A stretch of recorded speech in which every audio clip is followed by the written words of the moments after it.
তাহলে আজ 12ই September class 12 third সেমিস্টারের এডুকেশন পরীক্ষা কিন্তু হয়ে গেল। তাহলে তোমাদের যেই প্রশ্নপত্রটি আমি সলভ করে দিচ্ছি, ঠিক আছে? তাহলে প্রথম প্রশ্ন স্ক্রিনে দেখো যে স্বাধীন ভারতের প্রথম শিক্ষা কমিশন হলো, তাহলে উত্তর হবে রাধাকৃষ্ণান কমিশন।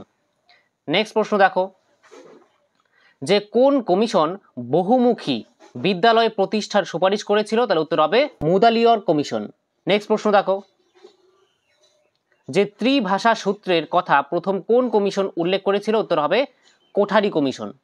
নেক্সট প্রশ্ন দেখো যে শিক্ষা কমিশন 1964-66 প্রস্তাবিত শিক্ষা কাঠামোটি হলো, তাহলে উত্তর হচ্ছে অপশন নাম্বার বি 10+2+3। নেক্সট প্রশ্ন দেখো যে অপারেশন ব্ল্যাকবোর্ড কার সাথে সংযুক্ত, তাহলে উত্তর হবে প্রাথমিক শিক্ষা। নেক্সট প্রশ্ন দেখো যে 2020 সালের জাতীয় শিক্ষানীতির সুপারিশ অনুসারে শিক্ষার সংশোধিত কাঠামোটি হলো, তাহলে উত্তর হচ্ছে অপশন নাম্বার বি 5+3+3+4। নেক্সট প্রশ্ন দেখো যে ডিআইইটি প্রতিষ্ঠার সুপারিশ করা হয়েছিল, তাহলে উত্তর হচ্ছে অপশন নাম্বার বি 1986 সালের জাতীয় শিক্ষানীতিতে। নেক্সট প্রশ্ন দেখো যে সমাজের মধ্যে ভিন্ন ভিন্ন অর্থনৈতিক স্তরের ব্যক্তিদের মধ্যে সমবন্টনের নীতিকে বলা হয়, উত্তর হচ্ছে উলম্ব সাম্যাবস্থা। নেক্সট প্রশ্ন দেখো যে নিচের স্তম্ভ দুটি মিলিয়ে সঠিক বিকল্পটি বেছে নাও, তাহলে এখানের মধ্যে দেখো এটার উত্তর হবে অপশন নাম্বার সি, ঠিক আছে? প্রথমটি সি, দ্বিতীয় ডি, তৃতীয় এ এবং চতুর্থ বি। নেক্সট প্রশ্ন দেখো যে ইডাব্লিউএস শ্রেণীর অন্তর্ভুক্ত হওয়ার জন্য একটি শর্ত হলো পরিবারের বার্ষিক আয়, উত্তর হচ্ছে অপশন নাম্বার বি 8 লক্ষ। নেক্সট দেখো যে মাতৃভাষায় মাতৃদুগ্ধ এ কথা বলেছেন, উত্তর হবে রবীন্দ্রনাথ ঠাকুর। নেক্সট দেখো যে নই তামিল শিক্ষা প্রবর্তন করেন, উত্তর হচ্ছে মহাত্মা গান্ধী। নেক্সট নিম্নলিখিত কোনটি রবীন্দ্রনাথ ঠাকুর রচিত নয়, তাহলে উত্তর হচ্ছে ভারত পথিক। নেক্সট প্রশ্ন দেখো যে শিশু কেন্দ্রিক শিক্ষার জনক হলেন, তাহলে উত্তর হচ্ছে রুশো। নেক্সট প্রশ্ন দেখো যে education is the manifestation of preparation already in man এ কথা বলেছেন, উত্তর হচ্ছে বিবেকানন্দ। নেক্সট দেখো যে ল্যাবরেটরি স্কুল প্রতিষ্ঠা করেন, উত্তর হচ্ছে option number D John Dewey.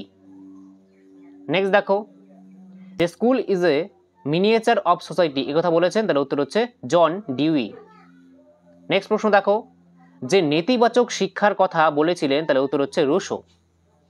Next প্রশ্ন দেখো যে নিচের স্তম্ভ দুটি মিলিয়ে সঠিক বিকল্পটি বেছে নাও, তাহলে এখানে উত্তর হবে অপশন নাম্বার বি যে প্রথমটি সি, দ্বিতীয়টি ডি, তৃতীয়টি এ এবং চতুর্থ বি। নেক্সট প্রশ্ন দেখো যে বিশ্বভারতী প্রতিষ্ঠিত হয়, উত্তর হবে 1921 সালে।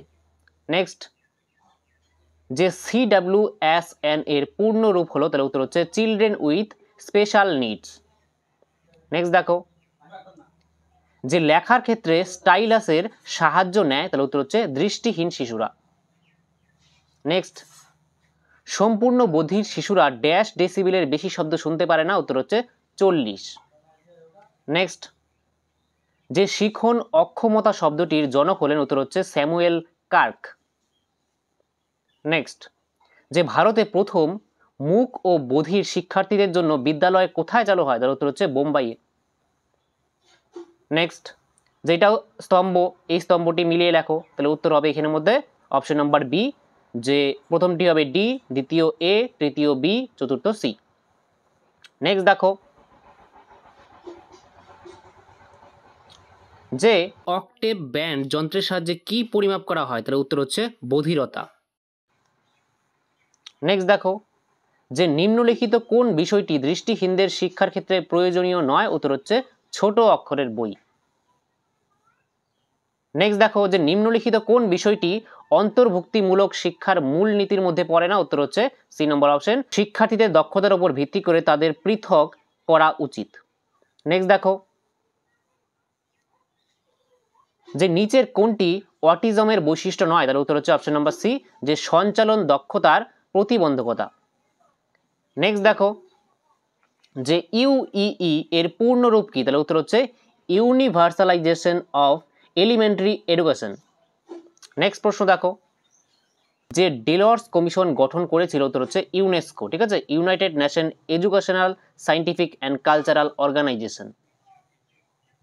নেক্সট দেখো, যে নিচের কোনটি ডেলর্স রিপোর্টের 4টি স্তম্ভের অন্তর্ভুক্ত নয়, উত্তর হচ্ছে সুস্বাস্থ্যের জন্য শিখন। নেক্সট দেখো, যে কোন আন্তর্জাতিক সম্মেলনে এডুকেশন ফর অল কর্মসূচিটি গৃহীত হয়েছিল, উত্তর হচ্ছে জমোতিয়েন, থাইল্যান্ড। নেক্সট দেখো, যে ডেলর্স কমিশনের প্রতিবেদনটির নাম হলো, তাহলে উত্তর হচ্ছে অপশন নম্বর বি, শিখন একটি অন্তর্নিহিত সম্পদ। নেক্সট দেখো, যে RTE অ্যাক্ট কার্যকরী হয়, উত্তর হচ্ছে 2010 সালে। নেক্সট প্রশ্ন দেখো, যে ইতিবাচক মনোবিজ্ঞানের জনক ছিলেন, উত্তর হচ্ছে মার্টিন সেলিগম্যান। নেক্সট প্রশ্ন, যে সেলিগম্যানের PERMA মডেলের এ কথাটির অর্থ হলো, তাহলে উত্তর হচ্ছে অপশন নম্বর বি, যে অ্যাকমপ্লিশমেন্ট। নেক্সট প্রশ্ন, যে নিচের কোনটি ইতিবাচক ব্যক্তির বৈশিষ্ট্য, উত্তর হচ্ছে আশা। নেক্সট লাস্ট প্রশ্ন এটাই, যে নিচের কোন বিষয়টি ওয়েলবিং এর উপাদান নয়, উত্তর হচ্ছে অপশন নাম্বার ডি, ক্রমাগত ভয় ও উদ্বেগ। তাহলে এই তোমাদের যে এডুকেশন কোশ্চেন পেপারের সমস্ত উত্তর আমি সলভ করিয়ে দিলাম। তাহলে তোমরা কতগুলি পরীক্ষায় অ্যান্সার করে এসেছো আমাকে কমেন্ট বক্সে তোমরা অবশ্যই লিখে জানাবে, এবং পরবর্তী যে পরীক্ষাগুলি আছে তোমরা অবশ্যই ভালোভাবে দেবে। তার জন্য অনেক অনেক শুভেচ্ছা রইল। ঠিক আছে, তাহলে ভিডিওটি এখানেই শেষ করছি।